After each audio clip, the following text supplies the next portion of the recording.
This podcast is sponsored by Terraform Development is an engineering and architectural design studio company located in Flagstaff, Arizona. Co-owner and founder Eddie Kalnimtua supports the Hopi way of life and supports the next generation, including hiring Hopi professionals, individuals like Dr. Brianne Laban from the village of Tewa. Contact Terraform at 928-864-5022 extension 1, or you can email them at info@terra4orm.com or visit their website at www.terra4orm.com to learn more about Terraform Development. They can design your next home, manage your next construction project, or fly their latest drone equipment to get aerial views of your project. Also sponsored by Strong Ones. Strong Ones is dedicated to exposing cultural traditions of running that exist within many cultures and tribes worldwide through running apparel.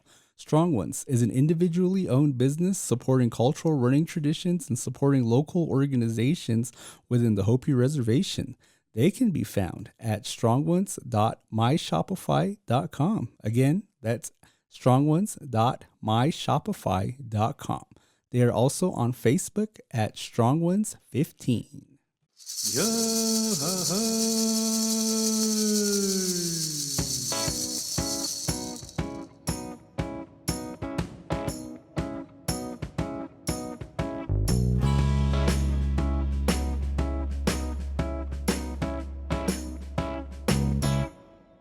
Good morning, Hopi Land. Thank you for listening to Carl and J-Man Save the World podcast. My name is Carl, and this is my best friend, J-Man. What up, what up? So, season 2 is finally coming to an end. That's crazy, right? 'Cause, I feel like that we just started this season and then now this season is coming to a close. But, I have to say, right off the bat, thank you to everybody that's been listening to us, that's been sharing our podcast, because season 2 has done twice the amount of success of downloads of our social media accounts and then our YouTube as season 1 did. So, we're really excited to be bringing some brand new content on for season 3. Yeah, and I want to do a special shout out to the country of France for actually listening to us. And if you go to YouTube, there's a comment on there that said, hey, this is from France. Shout out to you guys. Thank you. Love the French fries and French bread and... Why just France? We're listened to in 10 different countries. Yeah, right? Actually, we are listened to in 10 different countries, including Zimbabwe, wherever that's at. A place called the United States. Exactly. So thank you all for listening to us. So today we have Today's a special episode. Today is a very special episode because we do have a special guest that we'll be introducing here, in quite a few minutes here. And also, too, just a quick update for the listeners. On our last episode, we had our beautiful Gia here, Calciance. And, Carl got real moa'ita over her response to powwows. And so since then, he's been training to be a chicken dancer. I have my bushels all set and go, and man, I've been doing the powwow scene, and he's got his thumb ready to do that to do that hitchhiking on the powwow highway. Got my feather and my roach, so I'm all set to go. And so, we really wanted to close this season out with a bang. And so, today's topic is REZ Famous. REZ Famous. So I'm actually REZ Famous because yesterday, October 16th was my birthday. Oh, that's right. That's right. It's Carl's birthday was yesterday. Which was October 16th. Carl, how old are you? I am 35.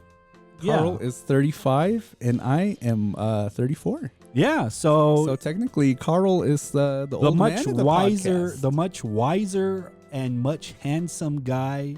J-Man is still wet behind the ears. I don't know what's going on, but J-Man is much younger, more energy. The energy behind the ship that we're pushing. I probably have more stamina than you. So all the Snake Clan and Sun Clan ladies out there, don't listen to J-Man. Don't listen to J-Man. He doesn't even know what he's talking about. So Carl's already losing it in the brain. You know, that's what they say. In old age, the mind is the first thing to go. And well, talking on the whole REZ Famous deal, yesterday I was getting gas at our K-Town store here, and I had just one woman come up to me and said, "Hey, Carl, happy birthday!" And I'm like, "Hey, right back at you, woman. Who are you?" And she's like, "Oh, I listen to the show and I follow Instagram and you know, the backstory behind that is I do run our social media accounts, and I don't think Carl really wanted me to share that it was his birthday, but I did on our Instagram. So, you know, thank you to everybody that responded, and quite a bit of people gave you a birthday shout out. Carl. Yeah, it was weird because you know, I'd never seen the woman, I never even heard the woman before, and she's like, "Yeah, happy birthday," and I'm like, "All right, right back at you, woman." Cool. And so, you know, on this topic of being REZ famous, and you know, I think that, you know, maybe we're not quite there yet, maybe we're not really REZ famous, but I know that for sure we're at least village famous. Oh yeah, we are. I think that we're village famous. You know, everybody in Hotvilla probably knows who Carl is, and then I know that probably a majority of the folks down in Munkapi know who I am. See, we have these checkpoints at the entrance of the village, and they're checkpoints for to monitor who goes in and goes out of the village, and you're supposed to check in with the security guard, but since I have legendary status with me right now, I just wave and say, "Yeah, that's me." I usually sign a couple of autographs along the way, and that's pretty much my status. So that's in this delusional world that he calls Carl Town. And so REZ famous, what does that mean? What like, if you're somebody that's not familiar with the reservation, you know, that term is used. It's a fairly quite known term to be REZ famous. Yeah. What does that mean? Well, all the drunks are REZ famous, so that's got them going. You know, because they're always walking around, and they you know, they're always selling stuff. So we everybody knows them by heart, and it's like, "Oh, it's that guy. He's always selling some stuff. Keep your doors locked, or you know, he's probably gonna sell it for $20."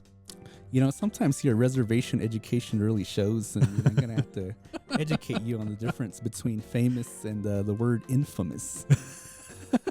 And so, you know, for the folks that, you know, do use that term REZ famous, I think that, you know, it's kind of this term that we use for individuals that are native. And because I think that, you know, it's not necessarily just a term used for folks that live on the reservation, but certainly, you know, any type of native person that's gained notoriety or fame through, you know, numerous avenues, whether, you know, they're urban or REZ, that we tend to label that term on them, REZ famous, that, oh, they're REZ famous. Yeah, exactly. And so, like, you know, when we talk about REZ famous, people who are coming from the res or was born on the reservation and making it big, like Wes Studi. I don't know if he was res famous. I don't know if he's considered res famous. I think he's res famous. Really? And so basically, you know, I guess really what that term means is that, you know, all the natives know who you are. Oh, yeah. And I think that, you know, sometimes it's specific to a tribe, you know, so maybe, you know, there's an individual that's Hopi that's real famous, and that a lot of Hopis know who that is.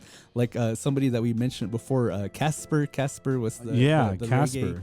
The Hopi reggae singer. So, you know, I would consider him res famous. Or sometimes, you know, folks that are kind of have a little bit more fame on a national level. Some of those folks that we've mentioned over our episodes, the Schimmel sisters from our sports episode, are two individuals who I would consider res famous. Yeah. And so, you know, I guess, you know, really what's the difference between just being regular famous and being res famous?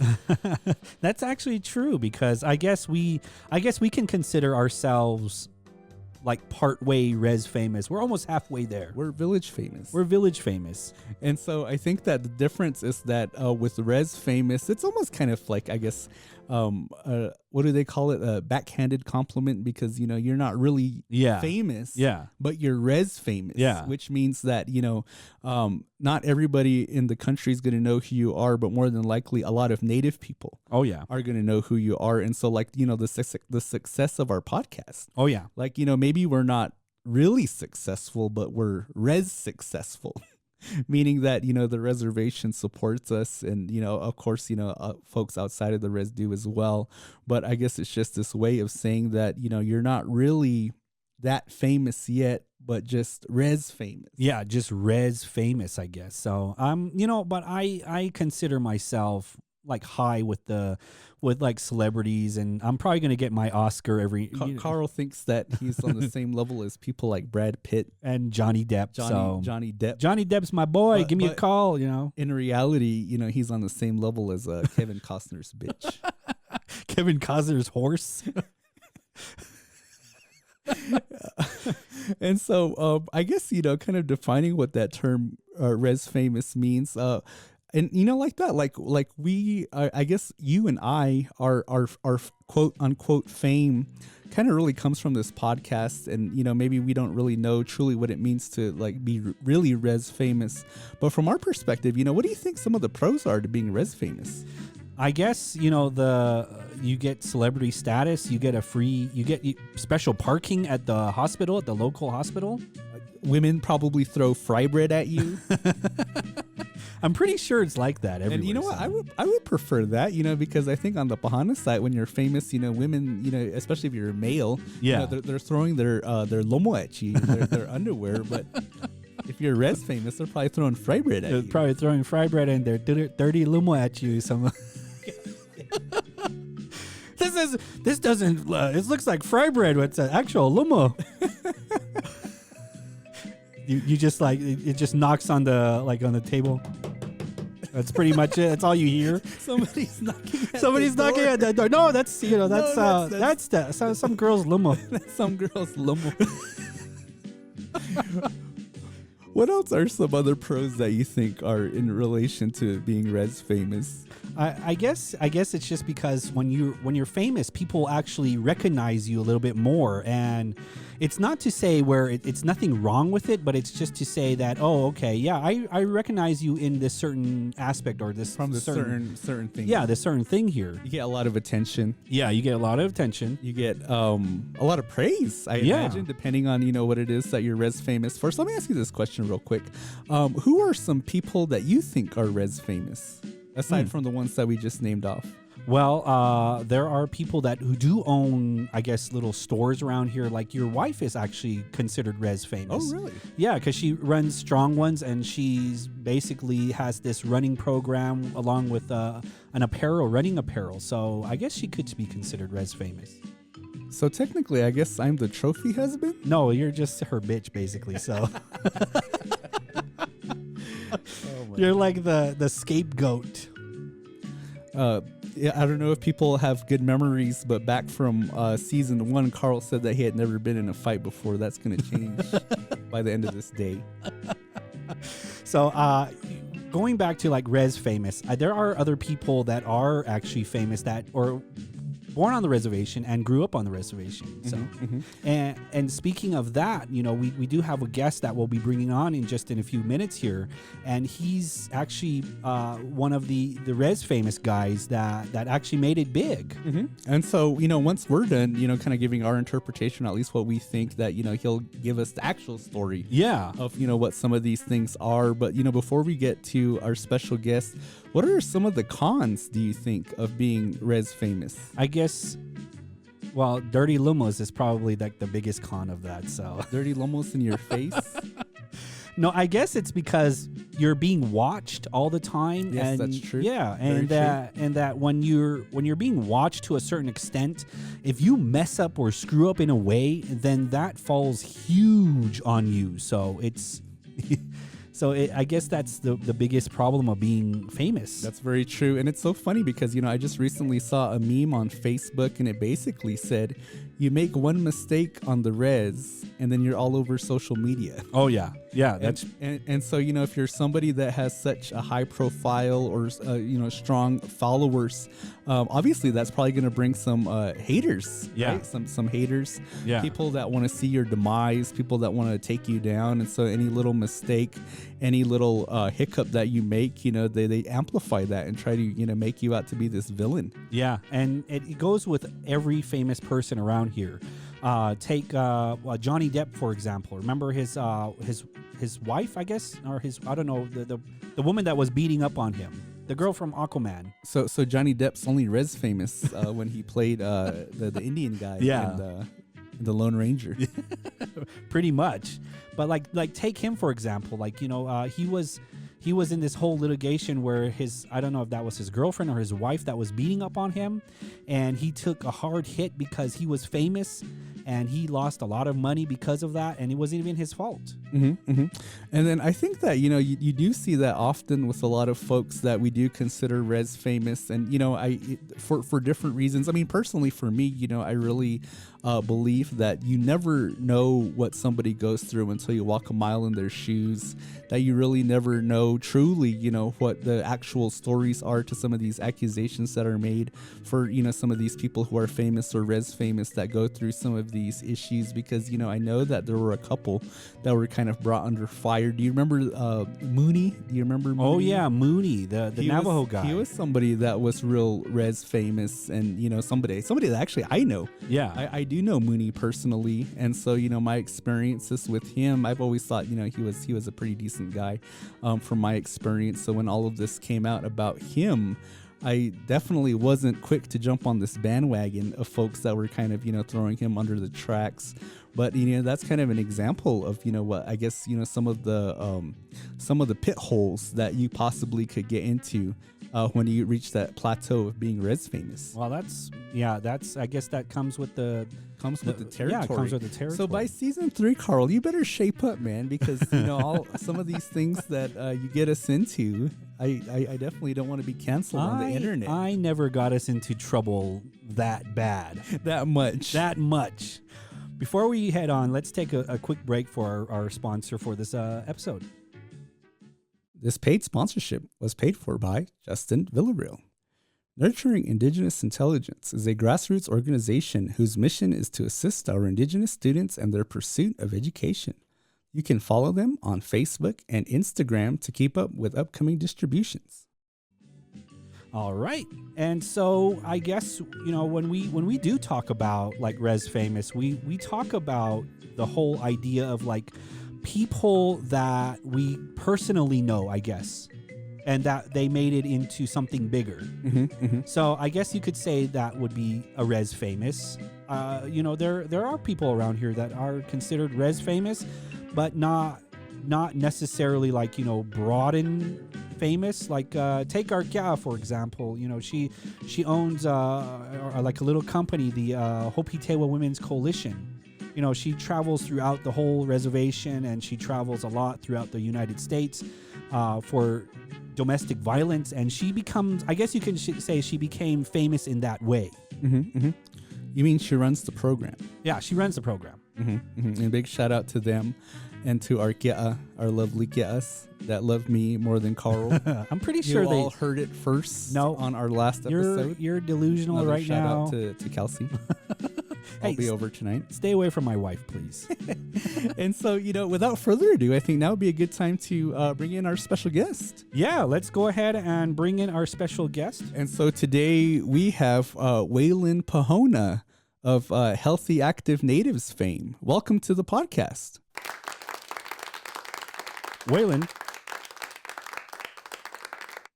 What's up, fellas? Hey, there he is. There you are. There you are. We thought I was on mute. Oh, we thought we lost you there for a second. I was like, man, these guys are more famous than me. I'm just going to hang up now. Well, welcome to the podcast. And, we're appreciative that you took time out of your busy schedule to join us and kind of give our listeners some perspective of your journey of from where you gained your notoriety and fame, and basically, to give us kind of your side of what it is to live this life of, having so many eyes on you. Well, first off, tell us who you are. Well, first off, I wanted to thank you guys, Kokoi, for having me on your show. Kind of crazy story. I was actually listening to your podcast when Justin called me or messaged me, and so I was like, man, I was fanboying it out on my podcast. So thank you guys and Kokoi for having me. So I grew up in Palaka, and lived there 18 years of my life, and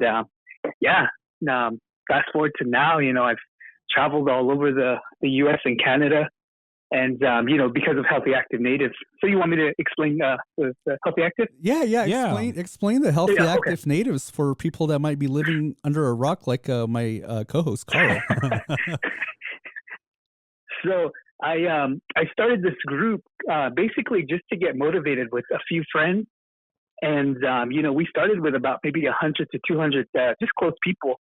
And we were sharing and motivating each other through exercise and wellness, talking to each other each day and like cheering each other on. And then it went from 1,000 to 2,000 to 3,000 to 20,000 to 50,000. We're close to 76,000 indigenous people right now. Wow. Oh my God. And so it's the first health and wellness platform on social media.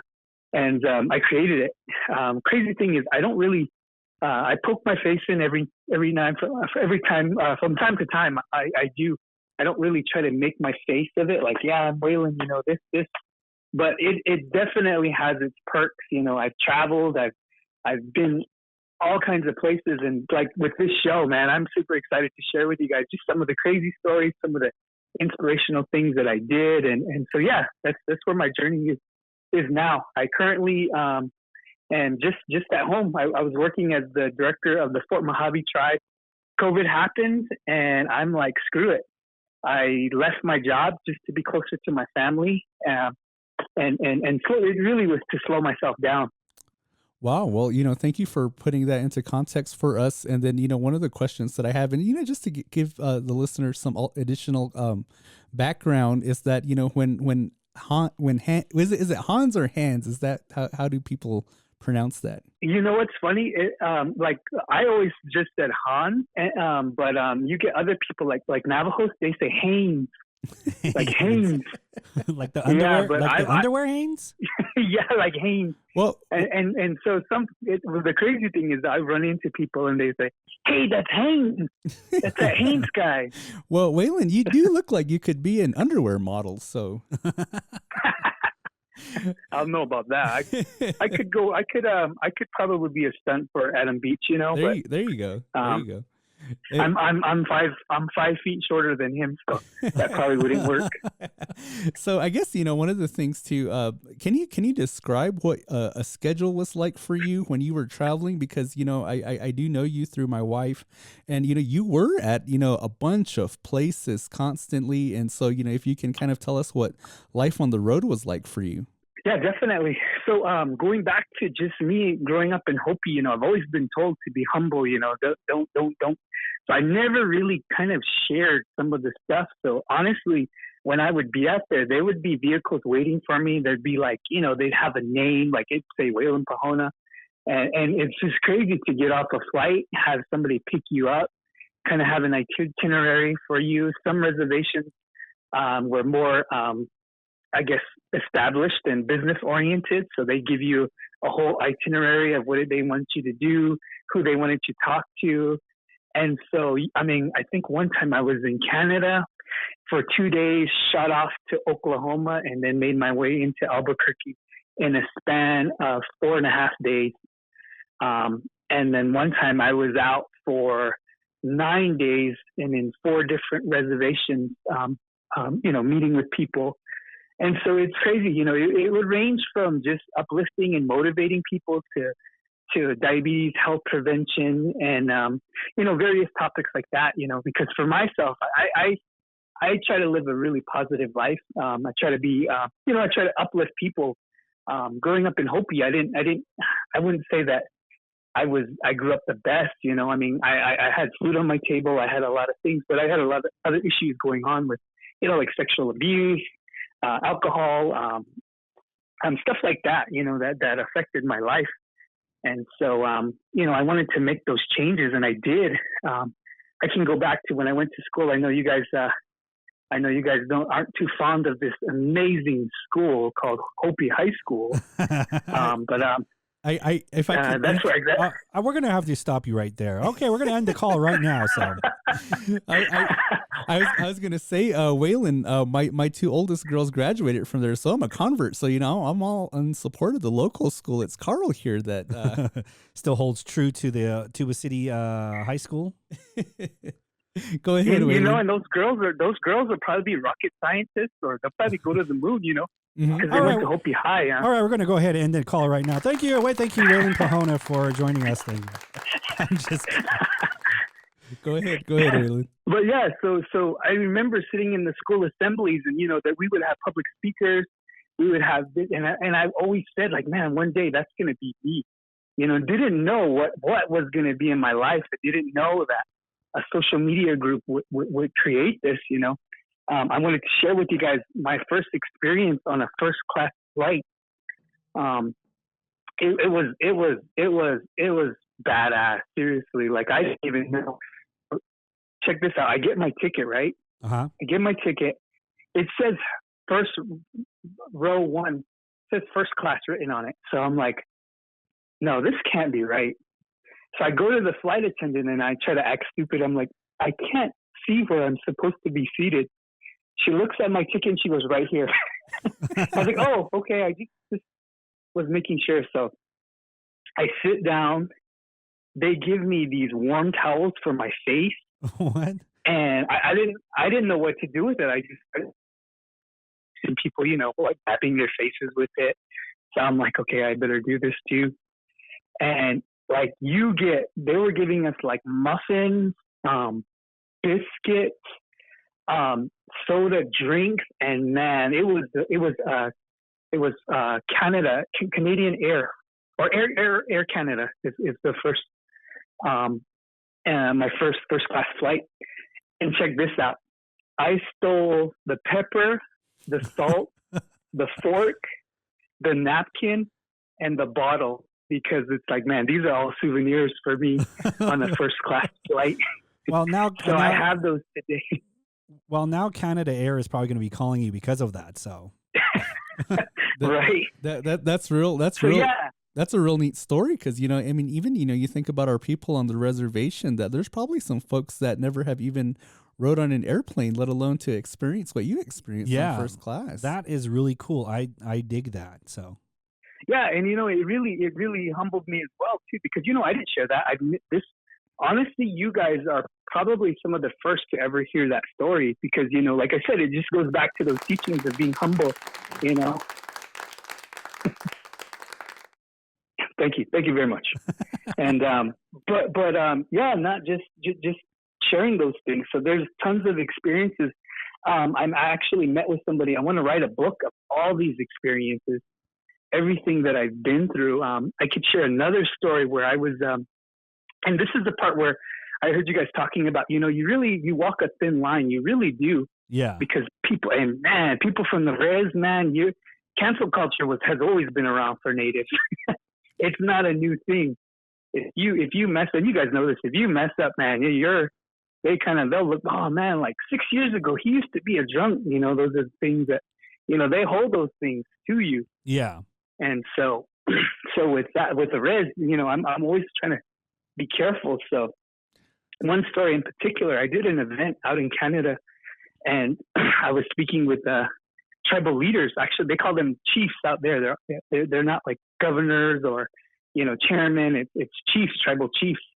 So I did an event there, and they actually hired someone to like a chauffeur to drive me around and take me around. And I'm not going to name no names, but this guy, he was crazy. He was a crazy guy who was driving me around. So anyway, after the event got done, you know, they invited us out to dinner, and, you know, you get to mingle after, and you guys know, you go to these conferences and people throwing a couple back and get a little relaxed. And myself, and I credit myself for this. I tried not to get caught up in any of that, you know, because I was worried about, you know, people, because that was my livelihood. That was my bread and butter, you know. Mm-hmm. To do anything, you know, so it could be taken from me just like that. So I'm sitting there with this guy. We're like on these really nice. It's like a movie scene. I'm trying to give you that, like these lounge chairs and dim lights, and everybody's just around, and I'm just sitting there drinking water. So this girl comes up, and she's a beautiful lady, got these nice little tight black and white pants on. Comes up, and she's Carl's like, getting "Oh, aroused." Yeah, like keep going. Keep going. So she got these nice little tight black and white pants on, and she comes up, and there's a reason why I'm talking about the pants though. She comes up beside me, and she's talking about, man, I really liked your speech and all of this, and you could tell she was a little tipsy. And the chauffeur guy who was chauffeuring me around goes, "Get away from him with those orca pants." And man, I looked at him and I was like, because I didn't want to be you know what I mean? Yeah, yeah. Like I said, you walk that fine line, and you won't believe what this chick did. Like seriously, she bit my face. Bit your face? Bit my cheek. She bit your because I was sitting on a lot. She bit my cheek. Wow. And she's like, "F you, my dad is a tribal chief here. You're going to be kicked off our reserve," and all of this, man. And I was like, man, I was so pissed at the guy. I was like, dude, you just kind of screwed me. He's like, man, I'm really sorry. I didn't know she was. I was like, she's freaking drunk, dude. Wow. So, long story short, So long story short, we ended up just leaving, and I was afraid. I was like, man, I just did this event here, and this dude making this comment about her shamu pants, just like. So I fly back to Phoenix area because I now reside in the area in Phoenix, and I get a Facebook message from her, and she's like, "I'm so sorry, I'm sorry, it was very disrespectful of me. I was pretty drunk, and I don't, and she apologized, and I kept it at that. I responded back and said, no worries, and so another crazy story that happened on one of my adventures. You hear about getting slapped in the face, or even crotch kicked in the nuts, but a bite to the face. Wow! Did you tell her? Well, can we try on the pants too? I'll try on the pants with you.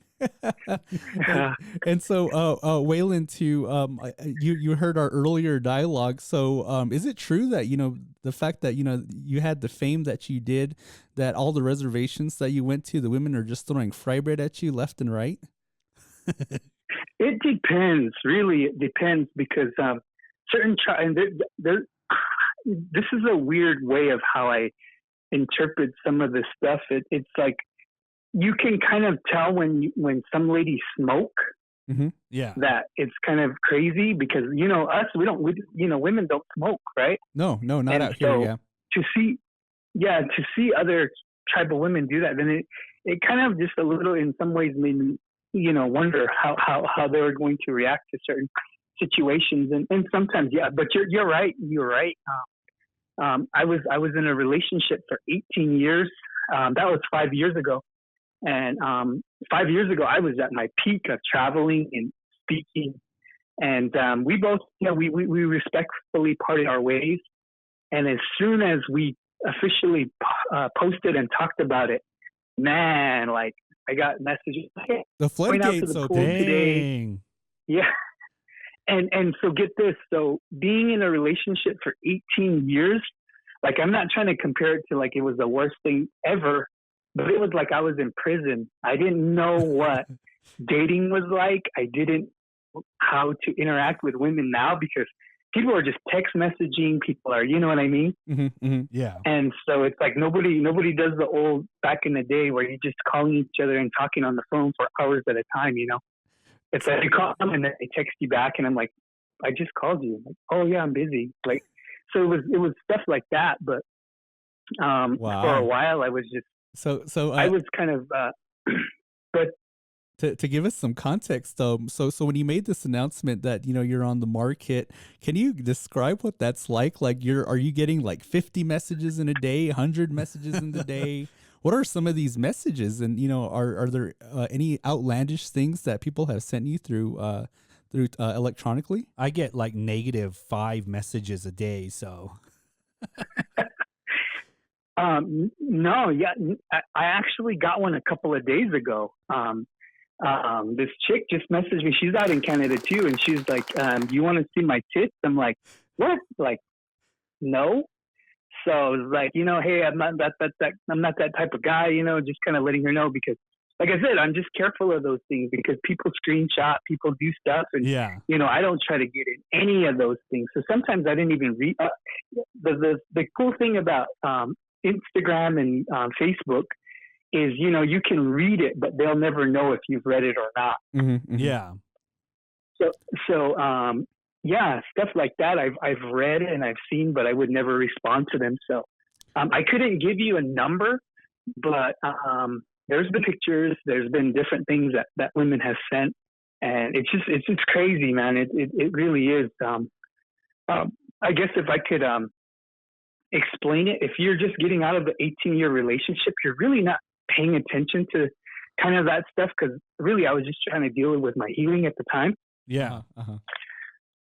So yeah, I wasn't trying to engage in that type of thing. And crazy thing is, the Me Too movement happened within this time frame of me traveling, and a lot of people were coming out more, and that's where I'm so happy and proud that it's like I didn't engage in those things, and I don't have people like, hey, yeah, Wayland would be at this conference, sleeping around with people. I really tried to stay away from any of those situations. Man, that takes a lot of strength, for you to be able to refrain from a lot of those, I guess, messages and that type of thing to come into your life. Yeah, exactly. And before we move on, let's take a quick break here for our sponsor. The Indige Design Collab are Indigenous designers collaborating to bring creative people and ideas closer together through education, communication, and creative expression. They explore, cultivate, and indigenize space. Indige Design Collab is having a call for entry starting September 1st for digital artwork for their second annual design show. The theme is Rise to Vote. For more information, they can be found on Facebook or Instagram. All right, and we're back. And so Wayland, you kind of touched on both a little bit, some of the pros and some of the cons of being REZ Famous. Is there anything else in terms of like, or maybe, on the positive side or like that, kind of the scary things? What are some things that, people probably don't really consider for somebody like you that has such a large following? I think what people look at is just that. They look at the large following. And so, okay, like issues that happen, Standing Rock, different things, the Me Too movement, the, women, missing and murdered Indigenous women, people see you having a platform and they're like, can you talk on this subject? So I'm always asked to be like a voice. And yes, I will in certain aspects, in certain instances, but I do not ever try to take it on fully because it's not my responsibility and not my role. And I know for myself that, I always have to,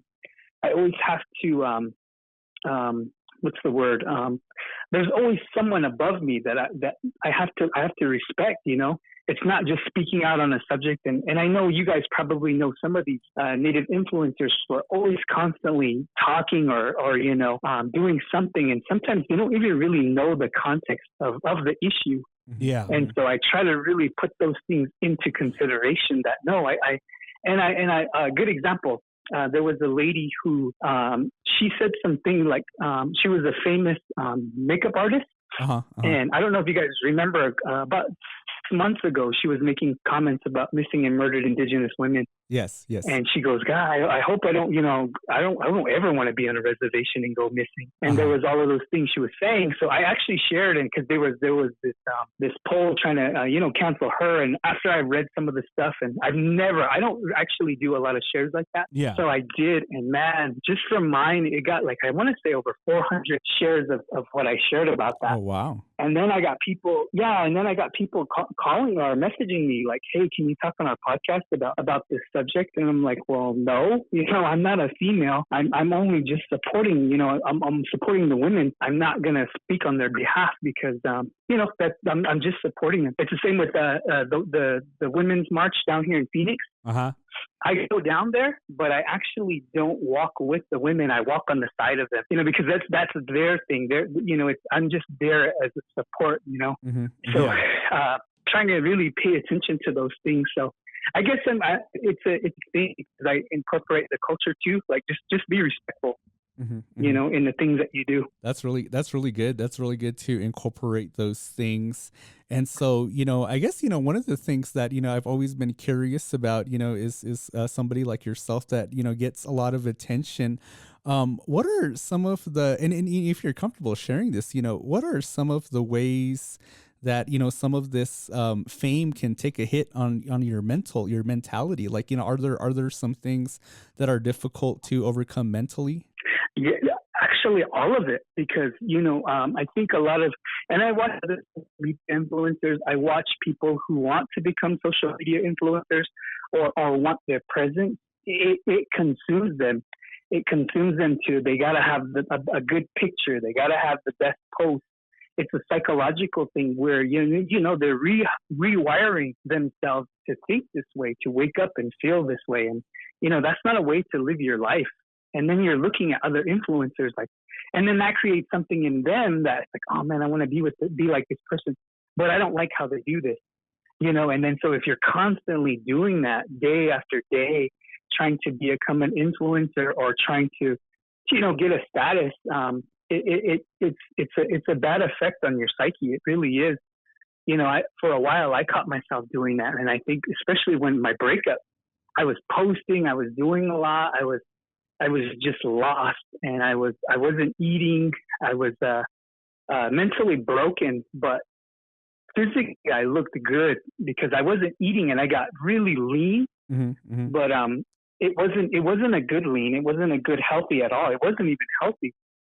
I mean, I would cry. I would sit at the park and wish that I didn't lose my boys because I would make them breakfast. I would do things with them.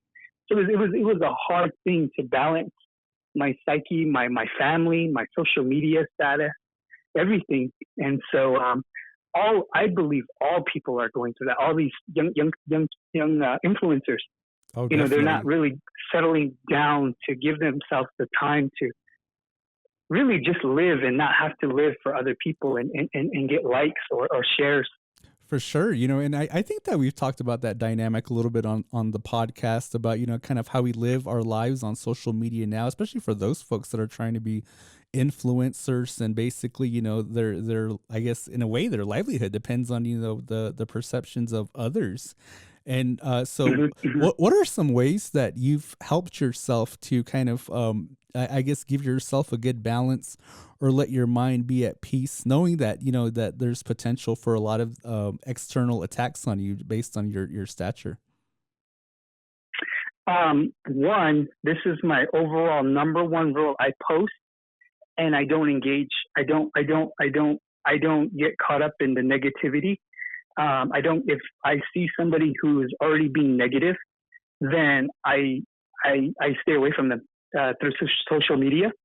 So there's a lot of people that say, oh man, social media is so negative. It's what you make it. Really, that's the whole root cause of everything. It's what you make it. So social media, thankfully, has helped me, but it's also trained me to really change my mindset, not to dive right into it. To look at the posts or see people, so I really have a set way of how I look at social media. And so that's kind of how I do it, I guess. Nice. And so, I guess, we kind of talked a lot about the con side, but what are some of the pros? Like, what are some moments that, kind of just really made you feel really good about the work that you've done, or, just the ability to reach so many folks through your social media presence? Supporting and getting people to do things, helping with fundraisers, having people understand that they can do better for themselves. It's a beautiful feeling. I mean, just this morning I responded to 10 messages saying, thank you for what you do. Thank you for, I'm getting up now because I've been really trying to have people reset themselves post-COVID. We all need a reset in our mindset.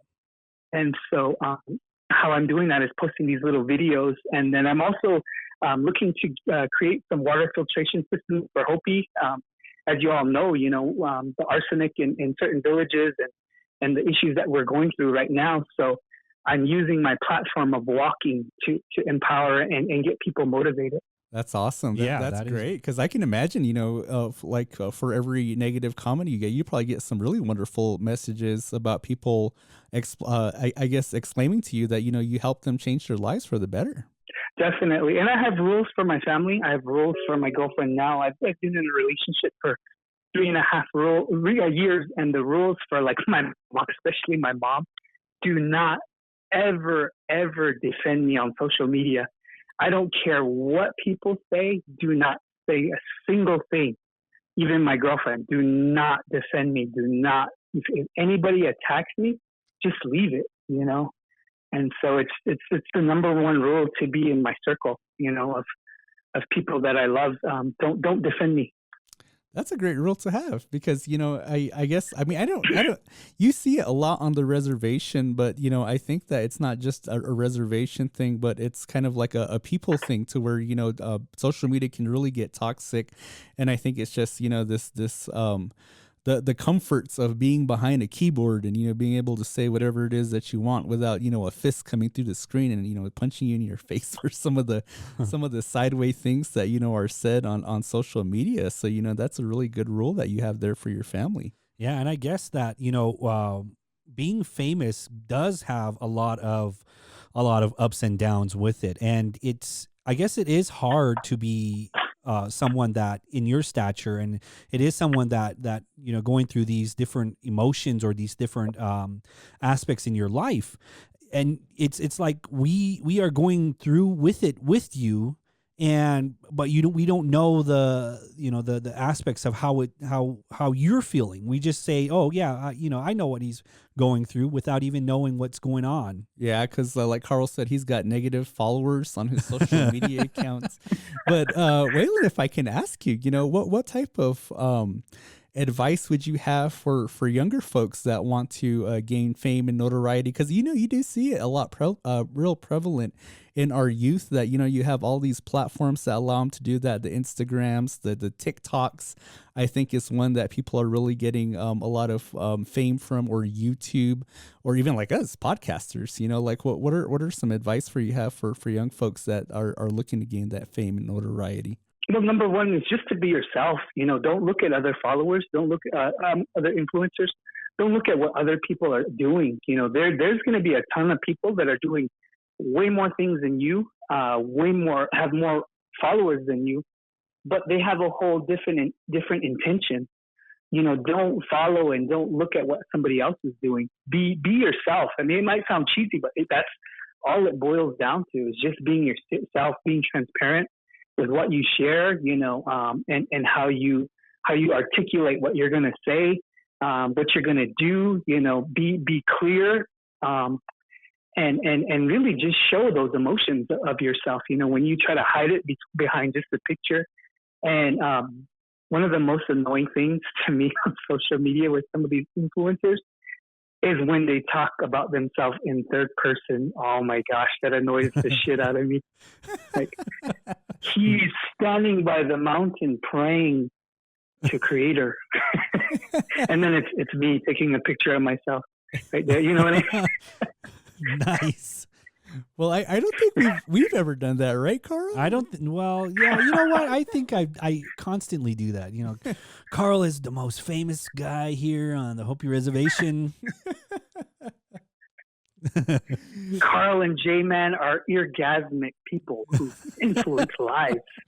I'll be the narrator to our own YouTube series. Exactly.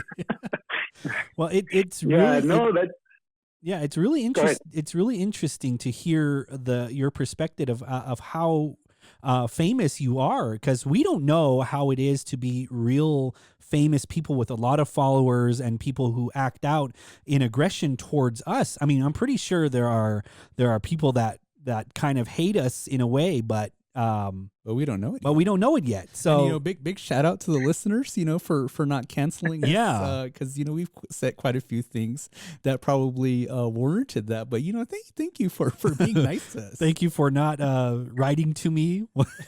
Although a nice letter in my inbox. And they will, man. They will. You will have those people who who are just like, ah, man, these guys, it's just always that. Oh, man, what are they doing? I know there's people out there in the villages like, man, these guys are, they're doing this podcast. I don't really know what it's about. Well, fuck, listen to it, it's like, that's all it is. Yeah. They don't really hear you out, or they're not really checking you guys out, but, they have a lot to say, but they got no information on what you guys are doing. That is true. And so, Wayland, could you share some examples, I guess, of maybe some of the outlandish ways that people have gone to the distance to reach you or to talk about you in any manner? So I was actually doing an event in, it was kind of really crazy because I was out in Canada. What is the place? Campbell River out in Canada. And I was doing an elders event. I was mediating for the elders there. And my phone just started going off like crazy, like ping, ping, ping, ping, ping. And then I started getting phone calls. And for me, the first thing I thought was, this is such a horrible thing to think, but I'm like, shit, one of my family members passed away. You know what I mean? Unfamiliar it's the worst number. Thing to think, but yeah, so I took a step away from where I was at. I told him I needed to use the restroom, but actually I was wanting to check my phone because it was just ridiculous all the calls I was getting. And come to find out, this guy, man, he completely went off on me. Man. And just had this whole write-up on social media, like, don't trust this guy. This guy is not really into wellness. He's this person of, what did it say? It says, I'm poisoning kids' minds. And he went all out. It was like, honestly, it was like 2 pages of saying all these things to me. And people were like going at it with him.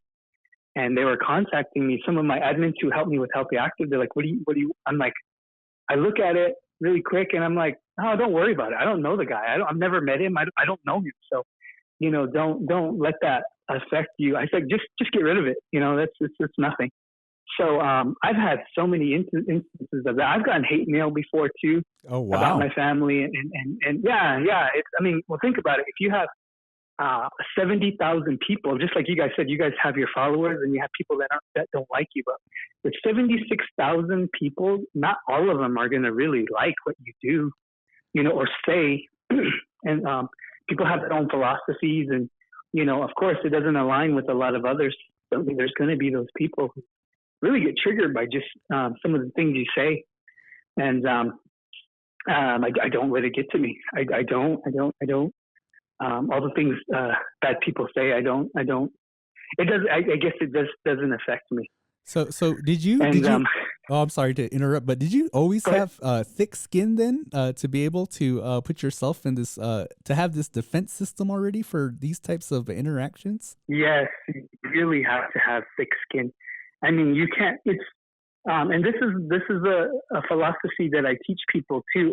When I do my presentation. You can be the fittest person in the world. You can have all these muscles. You could be the best runner in the world. You could be winning marathons and shit like that. But if somebody is able to easily compromise your mind, then you're not healthy at all. You're not ready at all to be, physically, yes.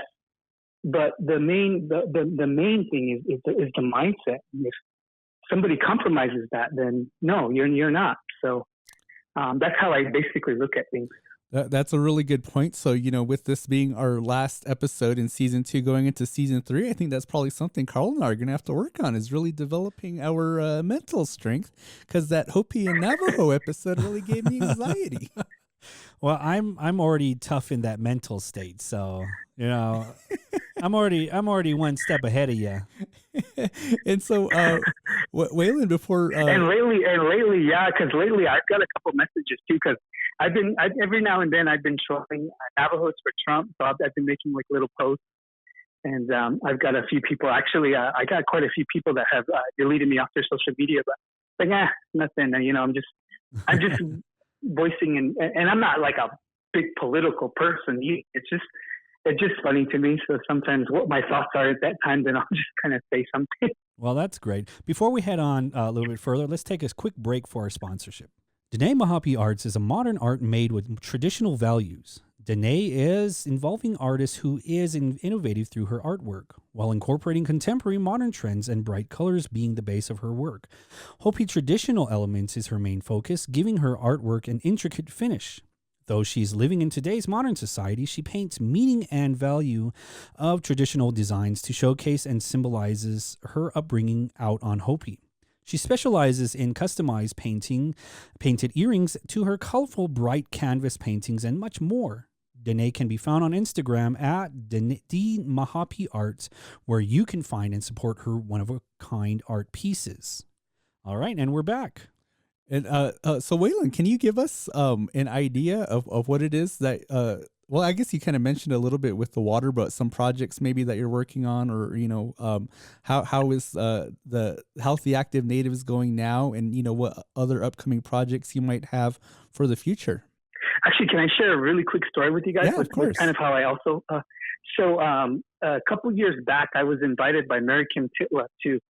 She selected a group of people she felt were had possessed leadership down to their office, their youth leadership office. What is it called? Unity.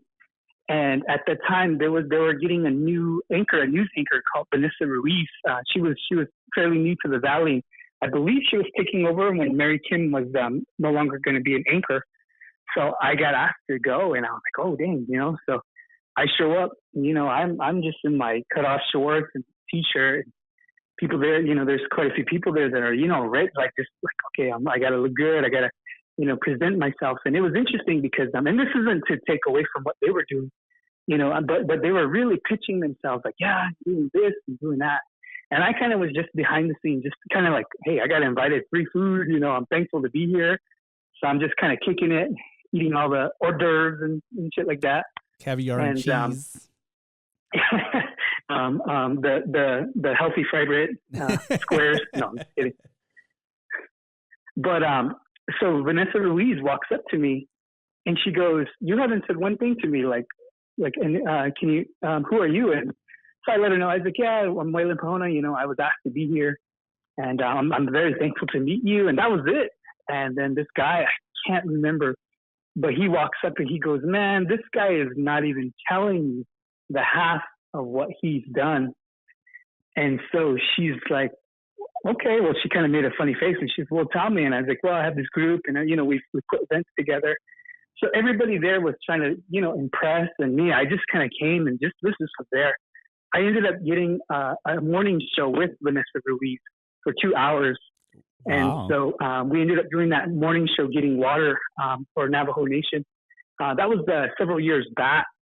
So that just kind of wanted to express to you like how I present myself too. It's not like I'm when I do a presentation, if I'm asked to look nice, I'll dress to impress, but I have to wear a pair of tennis shoes.